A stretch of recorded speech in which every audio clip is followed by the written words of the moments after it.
Welcome to the Putback here on SNY.TV. I'm Ian Begley, SNY's NBA insider and host of the show.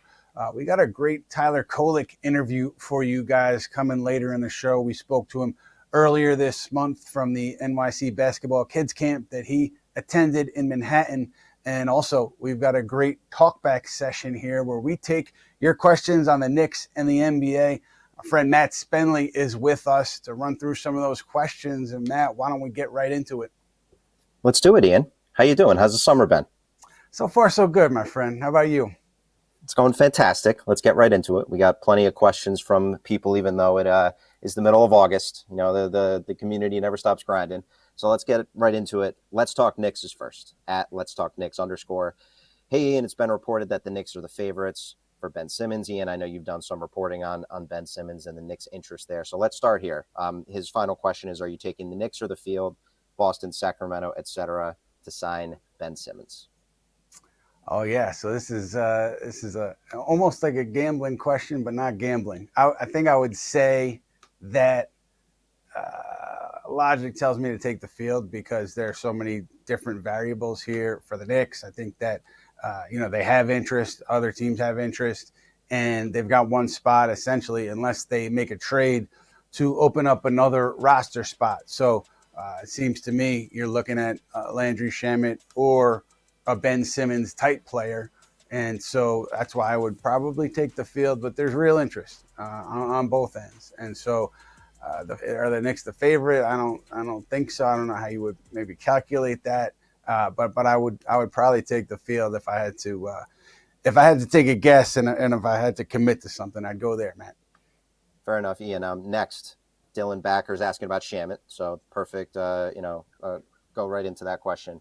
Anything substantial about a possible reunion with Landry Shamet? And then he was also asking about Ben Simmons. So I guess that's a topic. But let's talk about Shamet from Dylan's question. Yeah, sure. So Dylan, appreciate the question. I think Shamet, there's been mutual interest since this offseason started. It's still the case. I'm at this point, I'm kind of assuming something will get done. Obviously, Shamet interest from other teams. Maybe he decides to go elsewhere. Knicks obviously could do the same thing, but there's mutual interest, and that hasn't changed in the wake of the coaching change. So because of all that, I would just assume something gets done. It's real on both sides, and when it happens, I don't know. We'll see.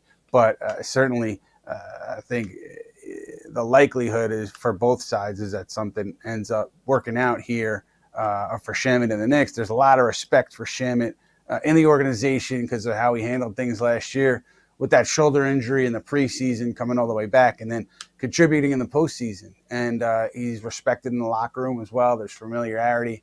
And so because of all those factors, I would assume something gets done here.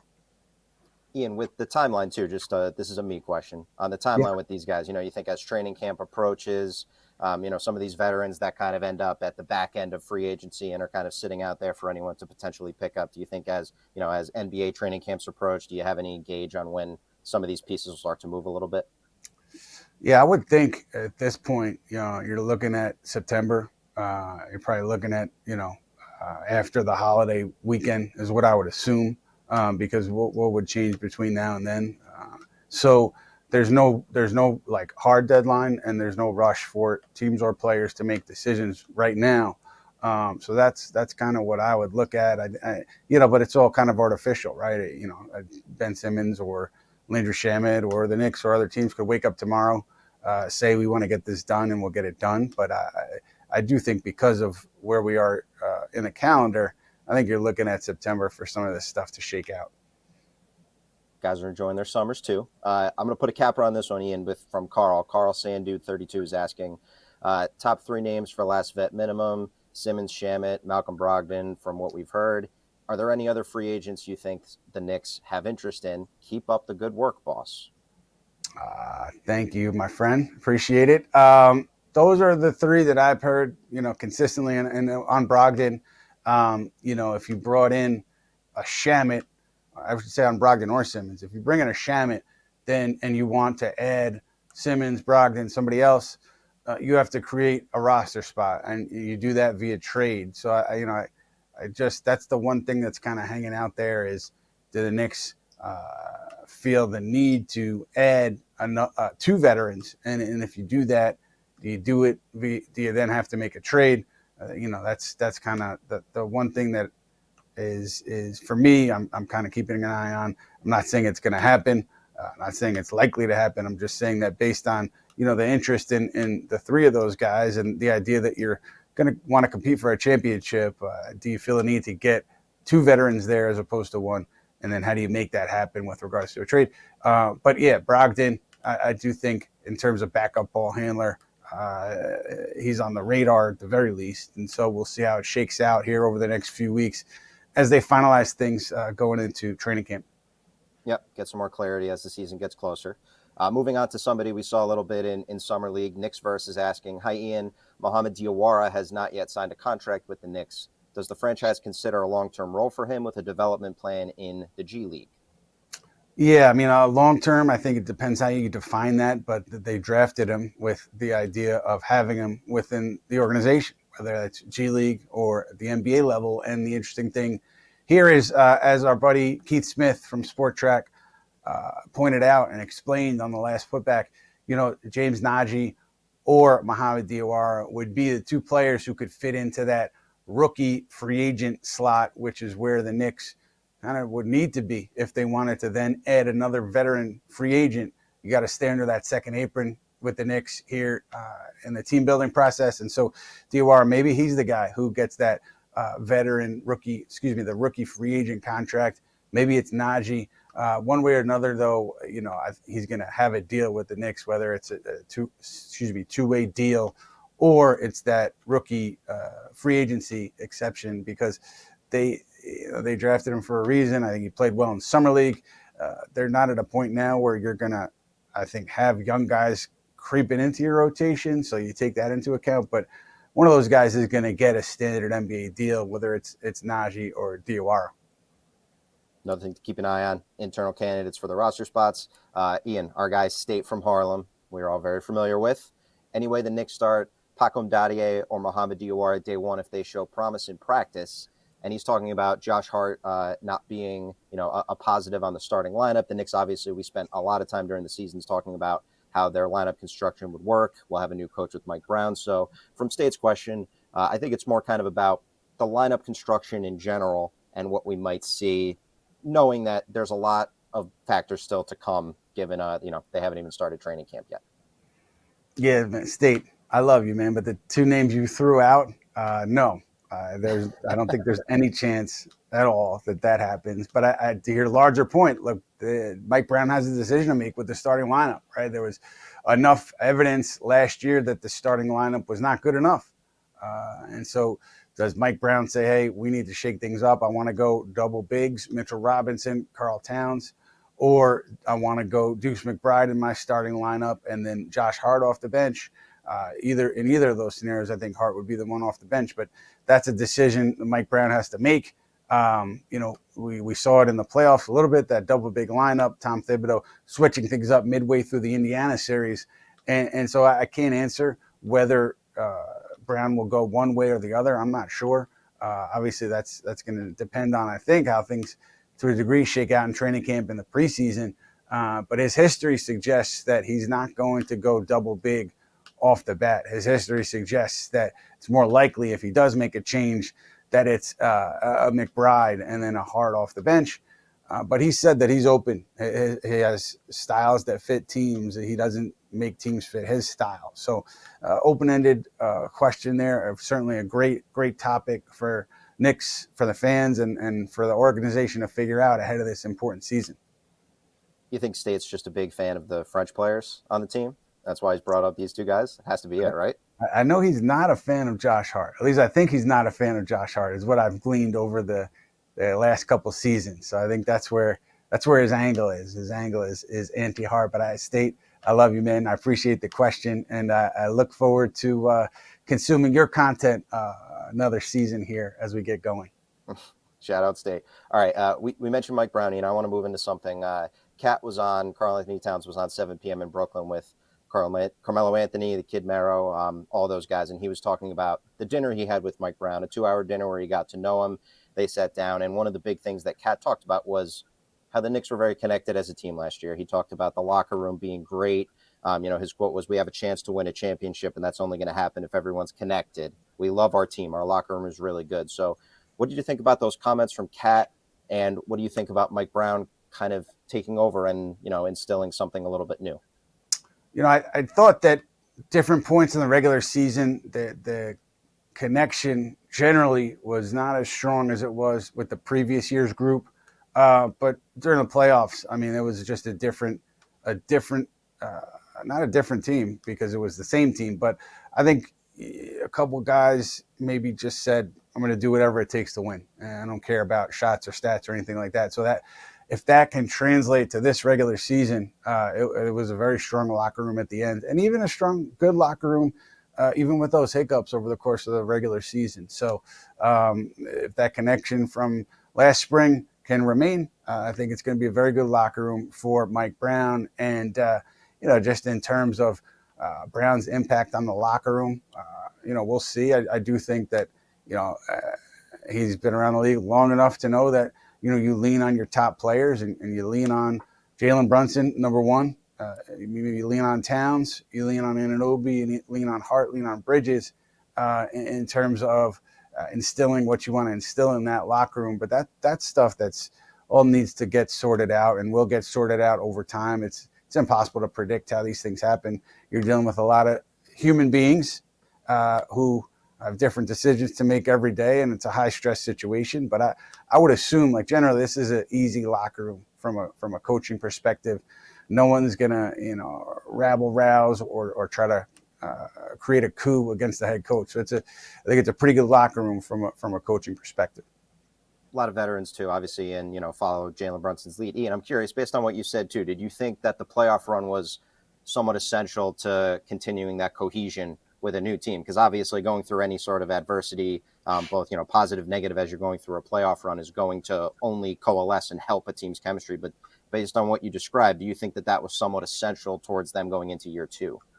Yeah, look, there's teams generally in pro sports and the NBA, you have to go through some hard times in the postseason.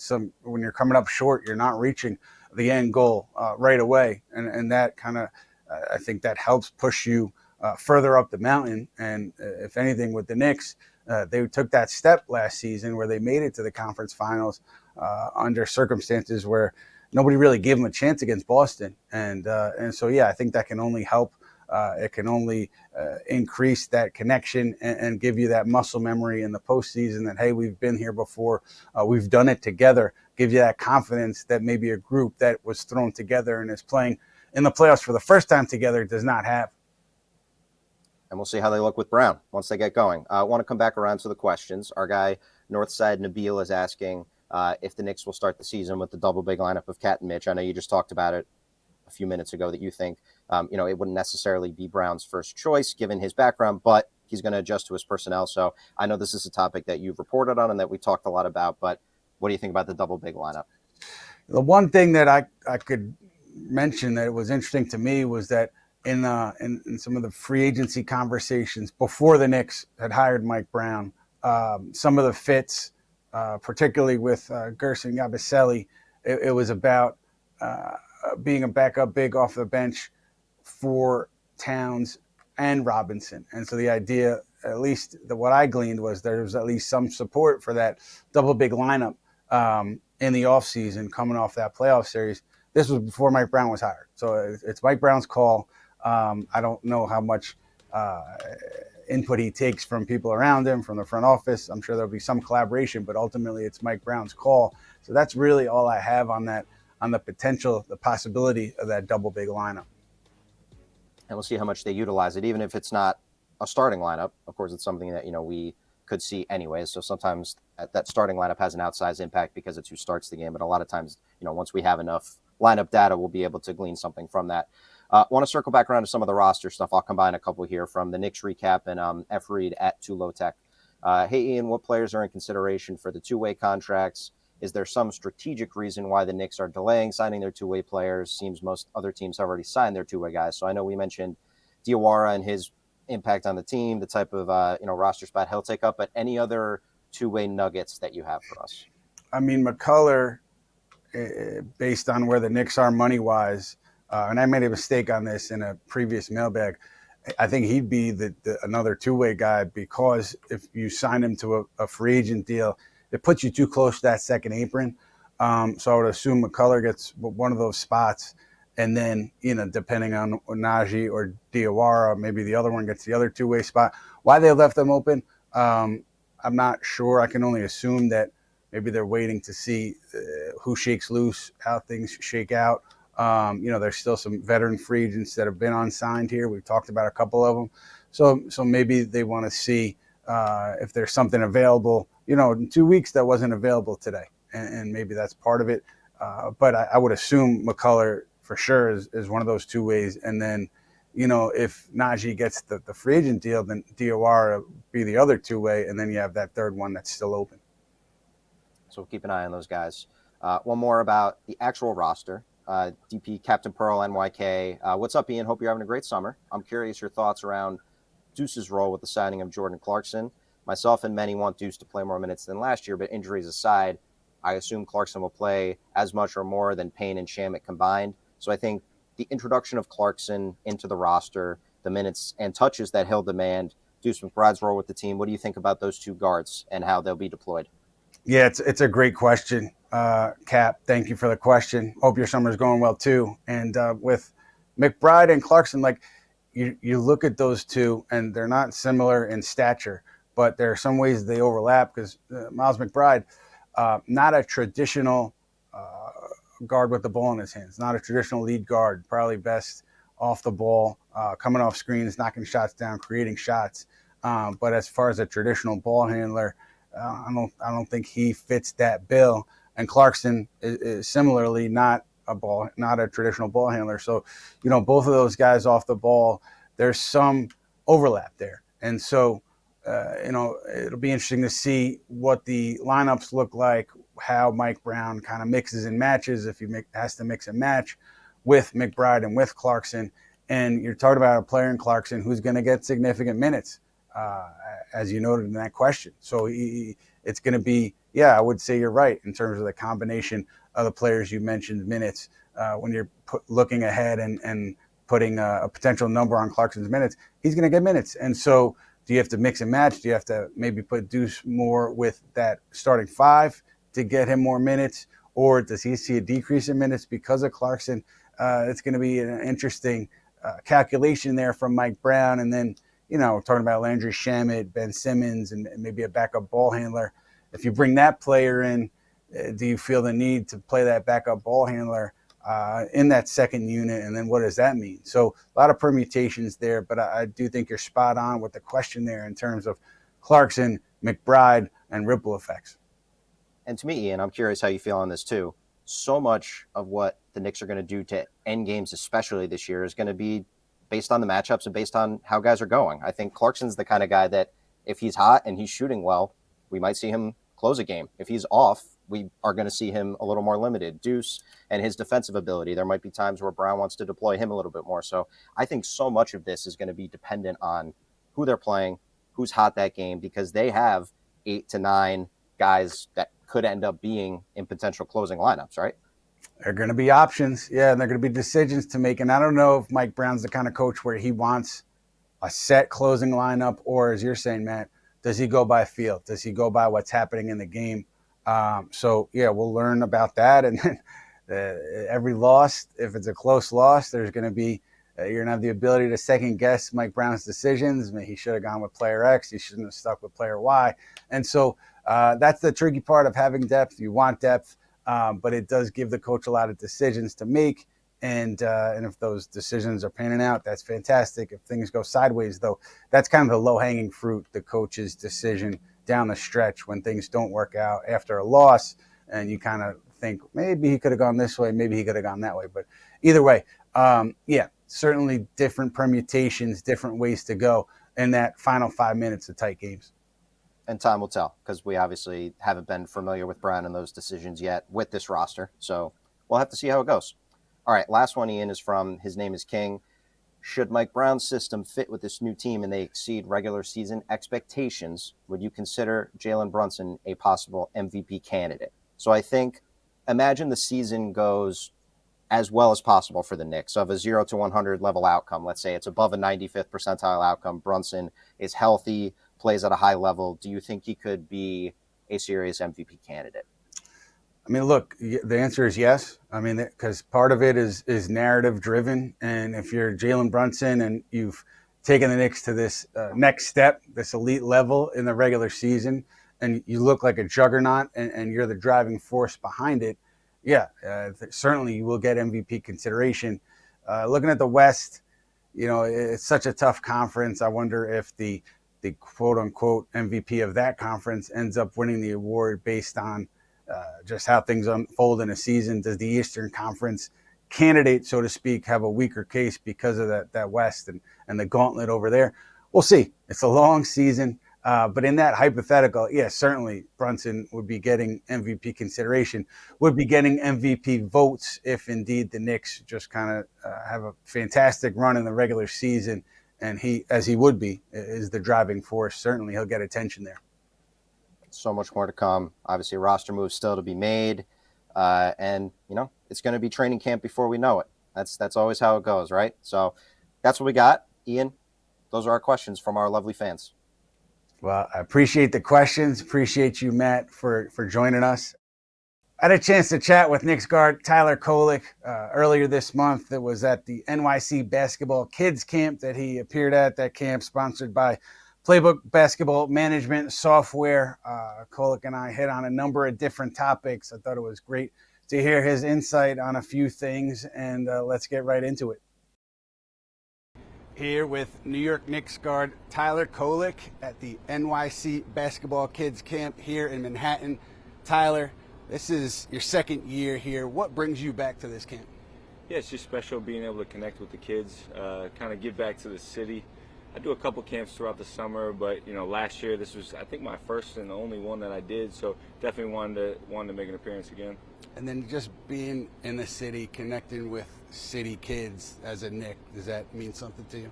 For sure. I mean, you know, a lot of the kids look up to the Knicks players, to, you know, the Nets players, all that stuff. So it's pretty cool just to get out here, you know, get hands on with them, play a little bit, play some knockout, maybe play some games, some live action. So just good to be out here with them. And this camp, it's sponsored by Playbook Basketball Management Software. The kids in there, are you expecting to see some talent? For sure. I actually went to a Knicks camp last weekend. I was reffing a game, and you know, a couple lefties. You know, I love my lefties.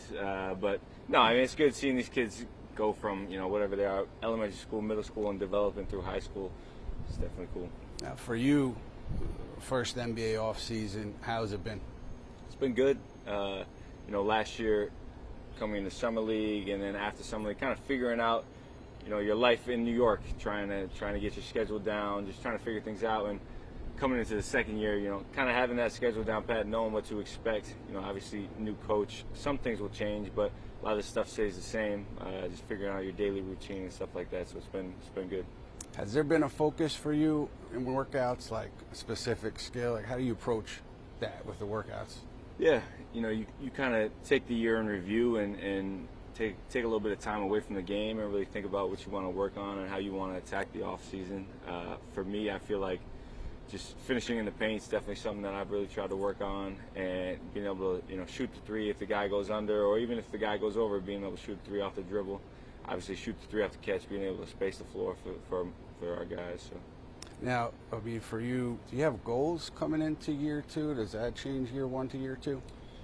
Yeah, I mean, you always have goals and expectations for yourself. You know, first year, I didn't play as much. You know, I played some meaningful minutes, but obviously, you always want more. And coming into this year, just trying to earn my role, whatever the team needs me to do. Just trying to prove to guys that I can be out there, I can be out on the floor, I can impact winning. What about Mike Brown? What do you think it's going to be like under Coach Brown? Yeah, I think it'll be good. You know, change is always different. You always have to adjust to that. So just, you kind of getting to know him, getting to know the rest of the staff, I'm really excited for. And you mentioned just kind of knowing what you're getting into because you've been through it for one off season and one season. Do you expect things to be slowed down a little bit in year two? Sometimes younger players say that.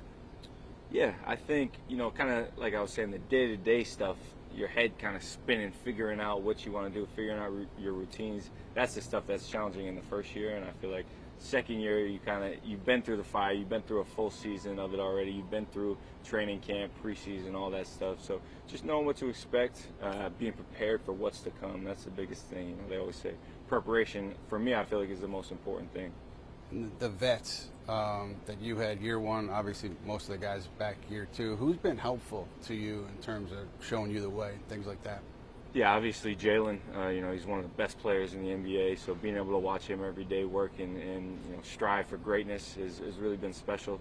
Last year campaign really helped me out, kind of in that backup guard role coming in. He's kind of been through that on, 5 or 6 teams in the NBA, however many it's been, but he's really experienced in that role and really being able to help me with my mindset coming into the game, how I should be attacking it. Another guy, DeLon Wright, too. Those two veteran guys, it's so important. You see the stars, you obviously see Jalen, Mikal, OG, Cat, all the stars, they're in a different perspective because they are the stars. It's a different weight. But those guys who've kind of been on the bench for their careers and have made great careers for themselves, 10+ years in the NBA, that's what every guy dreams of doing. And so I kind of lean on those guys. Even if they're not playing, they kind of give me great insight into what I should be doing day to day, how I should be attacking every day, how I should be attacking every game. And just as the current lone NBA player from Rhode Island, do you take pride in that? What does that mean to you? Definitely take pride in that. Smallest state in the country.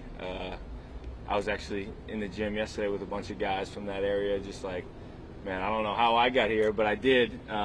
And a lot of other guys are doing great things overseas, or some guys are in the G League. So it's special for us to all get together and connect and just follow each other's journey, because you want to stay connected to where you're from and stay connected to those guys you kind of grew up playing with and grinding with.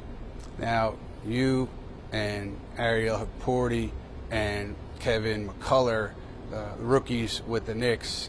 Is there a camaraderie with the rookies from last year because you kind of been through something together? Yeah, definitely. I think any experience you go through, you're gonna build a bond and a relationship with guys. And I think last year we did that. We had Pacome Daddy, of course, four rookies. So that's a good amount of us. Normally a team has 1 or 2 or whatever it is, but 4 of us going through it together kind of made it easier for us to lean on one another in the tough times. Was it good to get on the floor with those guys in summer league? Yeah, it was fun. I mean, we've been working, all year for that. If we weren't playing as much, we were in the gym, working out together, playing pickup together, in the stay ready groups and everything like that. And then, right after the season, we got like a little 2-week break, and then we were right back at it with each other. So it was good to get out there with those guys, and I was happy for them to be able to show what they could do. Thanks to Tyler for spending a couple of minutes with us. Thank you for your questions, everybody, for our Talkback segment of the episode. That's going to do it for us for this edition of the Putback. We will certainly be back soon. We appreciate you being with us, and we'll see you again in a few weeks.